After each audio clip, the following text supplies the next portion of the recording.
Hello students, class 8 क्षेत्र मिति lesson number 11 अध्याय 11 महत्वपूर्ण सूत्र आयत वर्ग आयत लंबाई और चौड़ाई।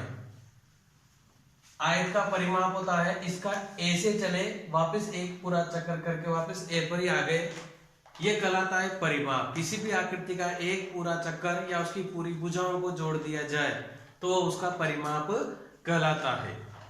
आयत में दो लंबाई होती है, लंबाई ये भी लंबाई, दो चौड़ाई होती है बीसी और एडी।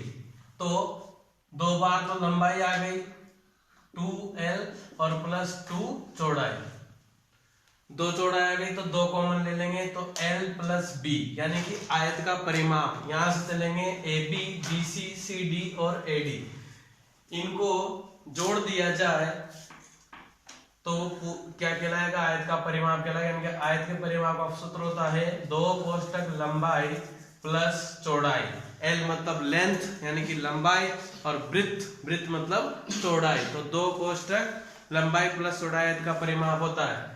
क्षेत्रफल किसको बोलते हैं? क्षेत्रफल बोलते हैं इसका ये जो पूरा इसने जो जगह घेर रखी है ये पूरा एरिया कहलाएगा इसका। आयत का क्षेत्रफल होता है लंबाई इंटू चौड़ाई, लंबाई इंटू चौड़ाई, ये आयत का क्षेत्रफल होता है। वर्ग की चारों भुजाएं बराबर होती है, इसका परिमाप इसकी चार भुजाओं की लंबाई का योग, यानी कि वर्ग का परिमाप होता है 4 इंटू भुजा, और इसकी चारों भुजाएं समान होती है। जैसे ये 2 सेमी की है तो 2 2 2 4 दूनी 8 सेमी उसका परिमाप हो जाएगा।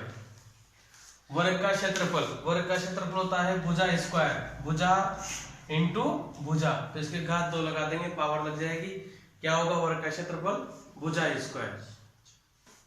फिर आपके आता है 5 नंबर पे घनाभ।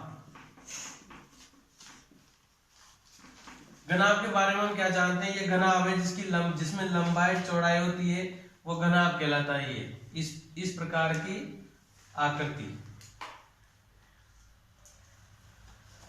ये घनाभ है, इसमें ये इसकी चौड़ाई है ब्रिथ, ये इसकी लंबाई है लेंथ, और ये इसकी हाइट है। ठीक है। अब घनाभ का ए नंबर का फॉर्मूला है घनाभ का पार्श्व पृष्ठीय क्षेत्रफल। घनाभ का पार्श्व पृष्ठीय क्षेत्रफल किसे कहते हैं भाई?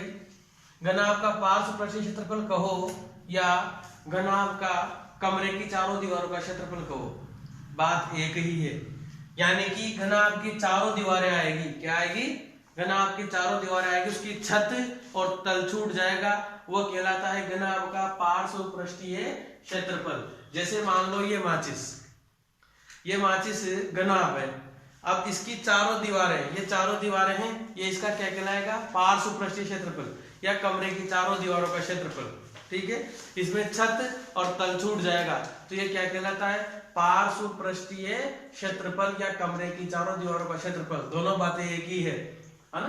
तो इसमें छत और तल छोड़ देंगे, यानी कि घनाभ का पार्श्व पृष्ठीय क्षेत्रफल का फॉर्मूला सूत्र है दो कोष्टक लंबाई प्लस चौड़ाई इंटू ऊंचाई।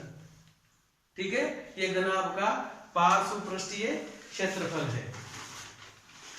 बी नंबर पे घनाभ के बारे में अपन जानेंगे घनाभ का कुल पृष्ठीय क्षेत्रफल। क्या जानेंगे?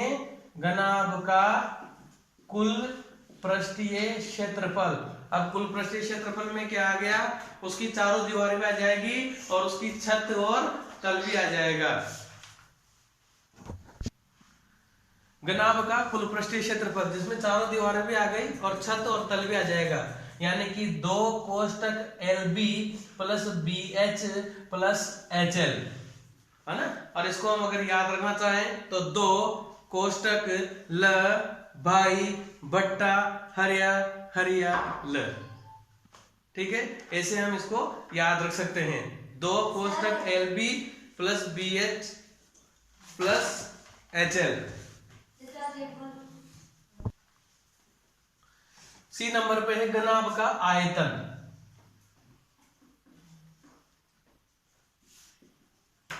घनाभ का आयतन घनाभ का आयतन होता है L into B into H, L B H, लंबाई इंटू चौड़ाई इंटू ऊंचाई। ये क्या होता है घनाभ का आयतन, यानी कि